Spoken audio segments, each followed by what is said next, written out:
Just ahead on American Black Journal, the African American Rodeo is coming to town. We'll talk about how the sport promotes African American history, heritage, and culture. And we'll take you to the groundbreaking for a world-class park on Detroit's Riverfront, and a performance by Grammy-nominated trumpeter Kris Johnson. Don't go away. American Black Journal starts now.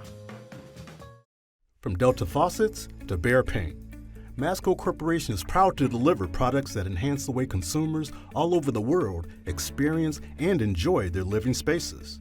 Masco, serving Michigan communities since 1929. Support also provided by the Cynthia and Edsel Ford Fund for Journalism at Detroit Public TV. The DTE Foundation proudly supports 50 years of American Black Journal in covering African American history, culture, and politics. The DTE Foundation and American Black Journal partners in presenting African American perspectives about our communities and in our world. Also brought to you by Nissan Foundation and viewers like you. Thank you.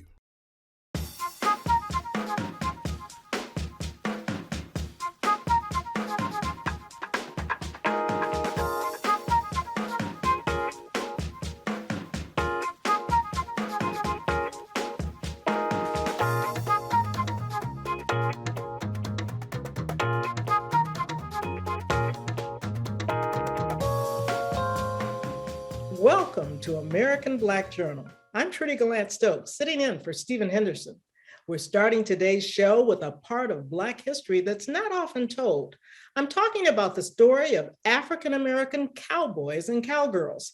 African Americans have been participating in the professional sport of rodeo for more than 100 years. The Midwest Invitational Rodeo, which showcases and preserves that history, lands at the Wayne County Fairgrounds in Belleville on June 10th and 11th. The rodeo provides a cultural and educational experience for all ages. Here's my conversation with Midwest Invitational founder Nicole Scott and rodeo athlete Staci Russell. Welcome to American Black Journal, Nicole and Staci. Thank you so much. So great to have you here today.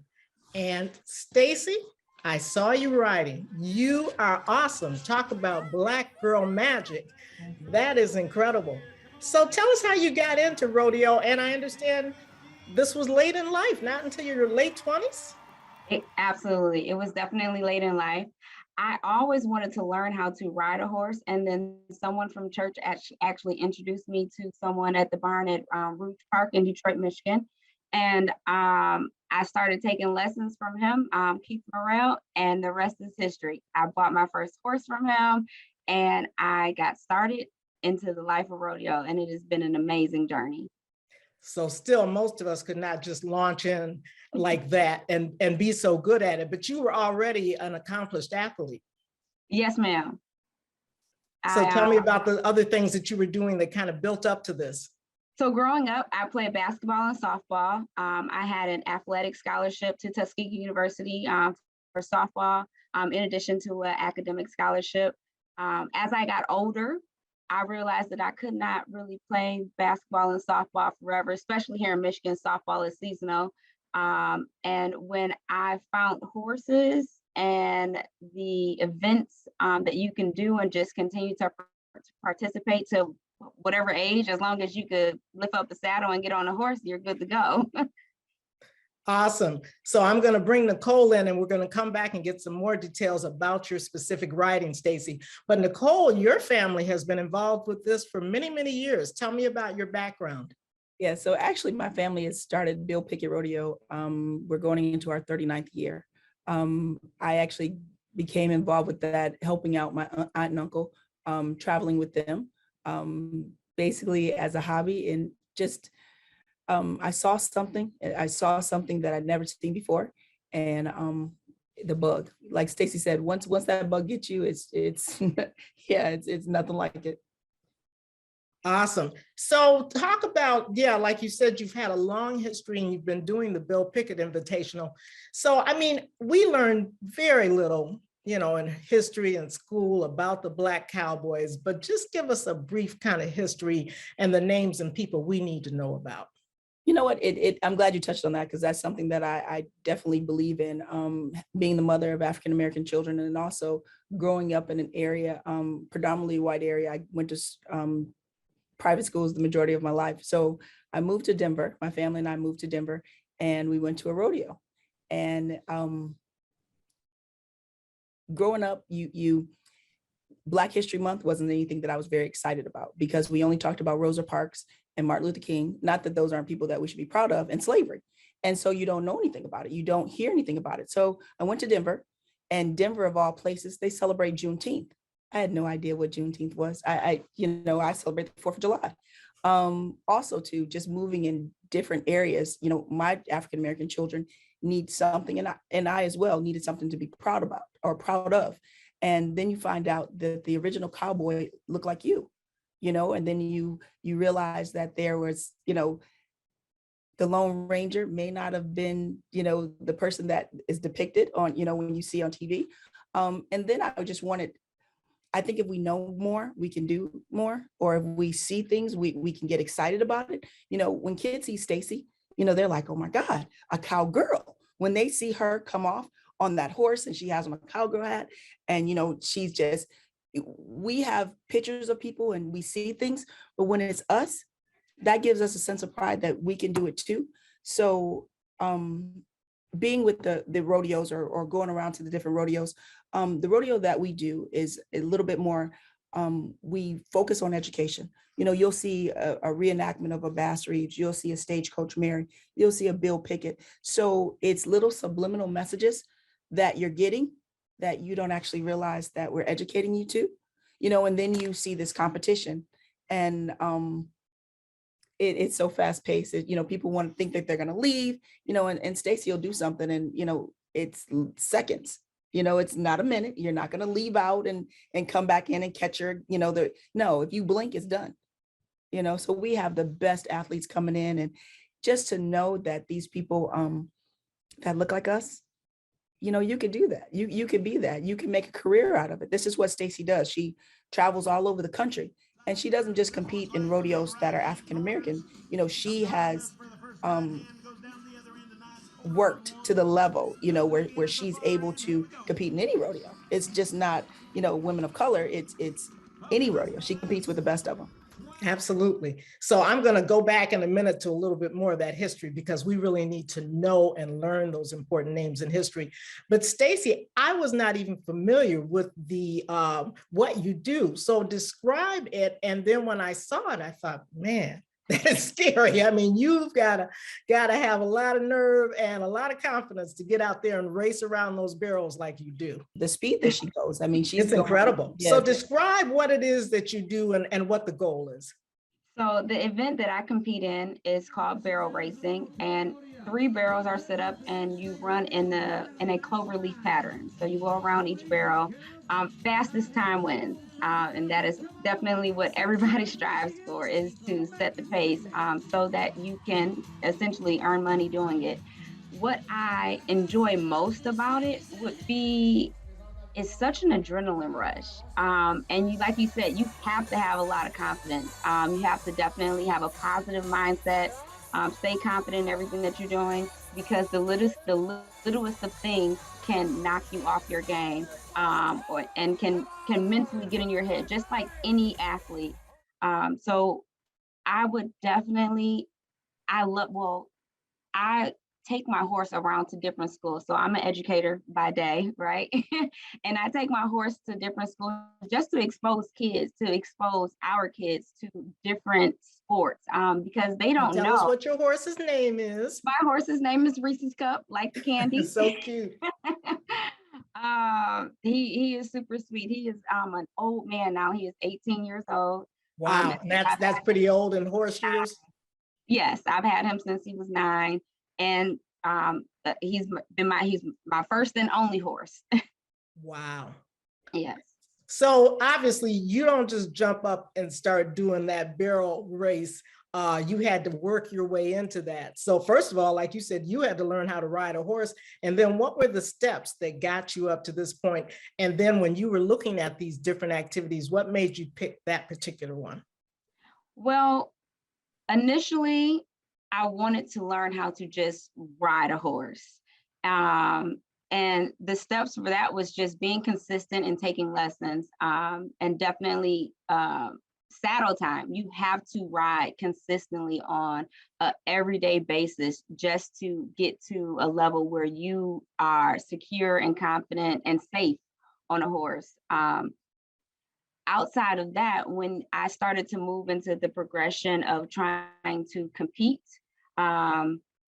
you have to have horsepower. So every horse is not a barrel racing horse or a steer wrestling horse. Like, just you have horses and they have specific jobs that they do. And so my horse, he was a barrel racing horse and a pole bending horse. He was trained for those events. So that helped me out. I got lucky with my horse.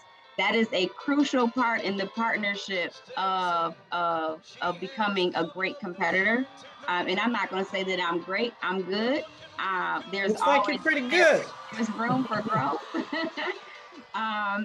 But definitely, he's been a great starter horse that has taken me to different levels. I've won the Mid-States Championship, Girl Racing Championship for 2017, and it's been an amazing experience. But for sure, practice is crucial. As we talked about the history, that we talked about Bill Pickett, and he started a particular form of rodeo and was credited with being kind of the father of that. So talk about that. And as Staci mentioned, that there are different types of performances, different skills required for whatever competition you're in. Yeah. So, you know what, Staci would be more into the rodeo and the different skills and the different techniques. Mm-hmm. I am actually more of the promoter, people that bring it together, more educating, making sure that people are singing the Negro National Anthem. What Bill Pickett did, he just started, an event that we are doing years later. And it was just something fun. It was just a fun competition, or didn't even start as a competition. It just started as an activity, that he did to show his strength and the might that he does, or the might that he has. Awesome. Well, I'm going to let you wrap up at the end, Nicole, and talk about this great invitational that's coming to our area very soon. But Staci, I'm curious, what's the reaction of people when you come in? I'm sure they probably look at you and say, she doesn't know what she's doing. And then all of a sudden, yeah, Staci, tell me about that. How competing in a man's world and having to deal with the guys, and how you have to boss up and tell them and show them, and don't let her smile. You know what? Don't let her smile fool you. Staci, when she gets out there, she is intense. She's not anybody that you play with. And she gets the respect of the guys as well. In what she does, she knows her horses. And the things that she, the places that Reese Cup goes to Chicago for special treatments and water baths and all these other things. So Reese Cup is not just a normal horse. And like I said, Staci is just an amazing, amazing athlete. So tell us about how people can see you right here in the Metro Detroit area. So at the rodeo, June 10th and 11th at the Wayne County Fairgrounds, I will be competing there in barrel racing. So I will run Friday night and I will run again Saturday night. So everyone has an opportunity to see me for sure once, maybe even twice. All right. And Nicole, tell us about the entire event. And there's a great website where people can go and learn more. I mean, this is talk about a source of cultural pride. This is an awesome occasion. Thank you so much. You know what, again, going back to Staci, our rodeo contestants are approachable. You're able to talk to them. You're able to touch them. They are walking in, on the grounds, saying hello to the kids. Staci being an educator, she brings her kids from the school that she works at and allow them to see. And Michigan State is a school that has a rodeo team, but we don't know that. They're an agricultural school. They veterinarian school. If we can show them or show our children, they can be it. Or if they can see it, they can be it. Touching, feeling, we're able to do all of that. We have something, like a mechanical bull. We have, the 4-H that's out there. We have so much to offer that it's not just a rodeo.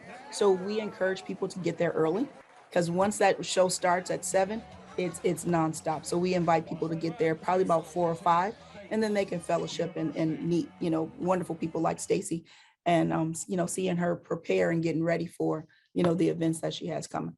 Sounds like a great event, wonderful for families, and people are always asking for activities. You can involve families, something that everybody can do together. So get out there, enjoy, and good luck to you, Staci. I know you're going to be awesome, and thank you so much, Nicole, for making sure that this history is being preserved and passed down, and that young kids can now learn about the Black Cowboys. I thank Staci for competing. Thank you so much. Thanks for joining us.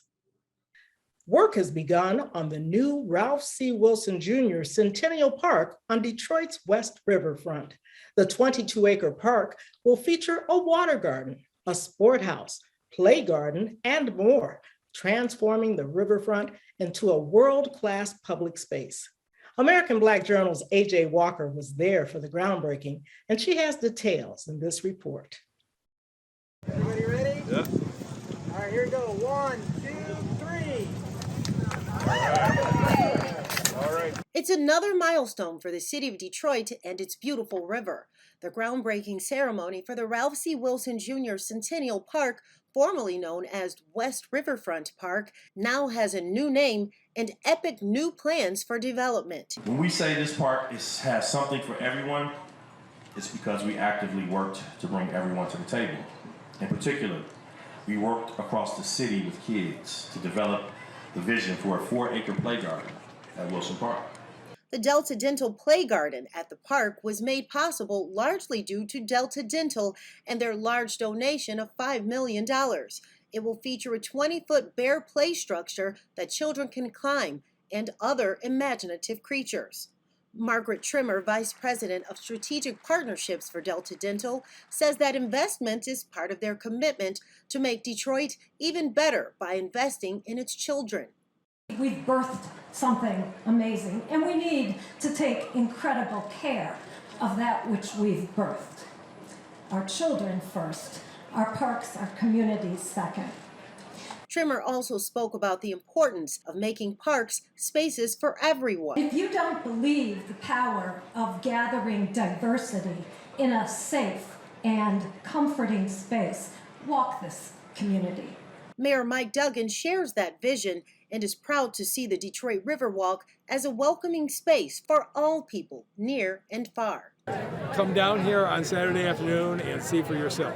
You will see people of all shapes, sizes, ages, backgrounds, all coming together, smiling and enjoying themselves. There's no doubt this has become one of the really great assets of the city.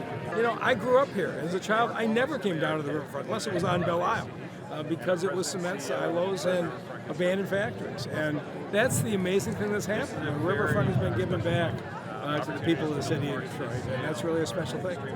These renderings help demonstrate just how special and spectacular the park will be. Fred White moved to Detroit from Georgia more than 30 years ago. Today, he watched the groundbreaking from a distance while he fished along the Riverwalk. White says he loves all of the changes so far to the Detroit Riverfront and is looking forward to the completion of this new addition. They're doing a great job. I went down on that end and I like what I saw. James Chapman agrees. It's fabulous. What do you love about the riverfront and what they're doing? I was raised on this river. This is home.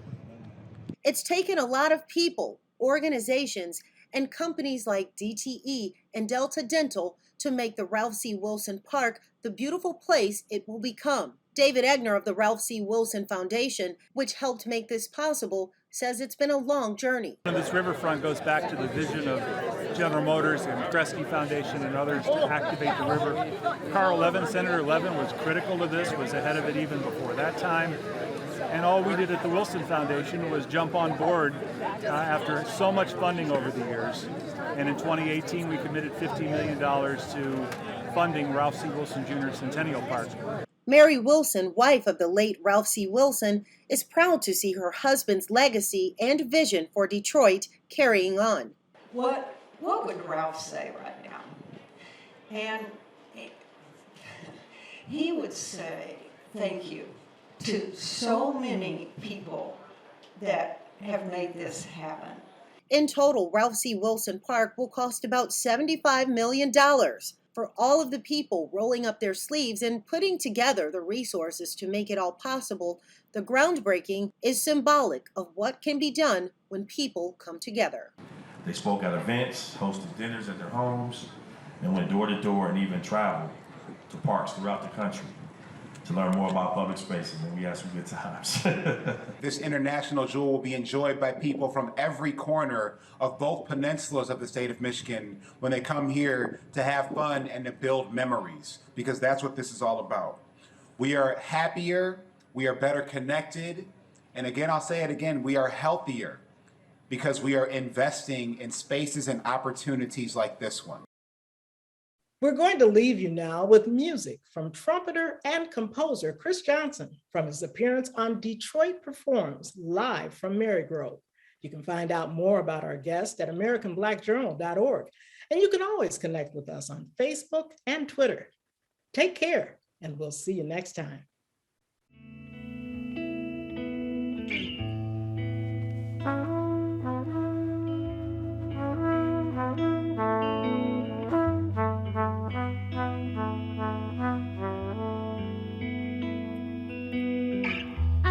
Walk with my head facing the ground.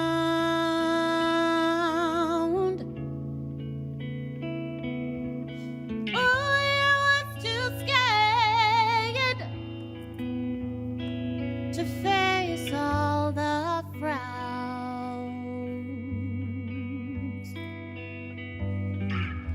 I slip on my clothes, tiptoe up the tower, tower, tower. Oh, but no one knows what I'm in store for. Go keep your head up. Go keep your head up. Go keep your head up. Do it for me. Go keep your head up. Go keep your head up.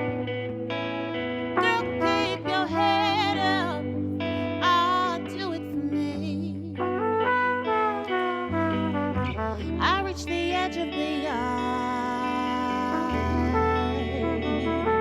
The kids are so free.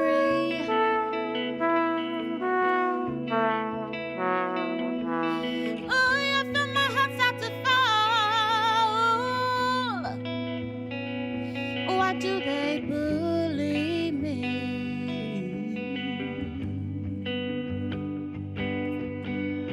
I see you turning around. Are they looking at me?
From Delta faucets to Behr paint, Masco Corporation is proud to deliver products that enhance the way consumers all over the world experience and enjoy their living spaces.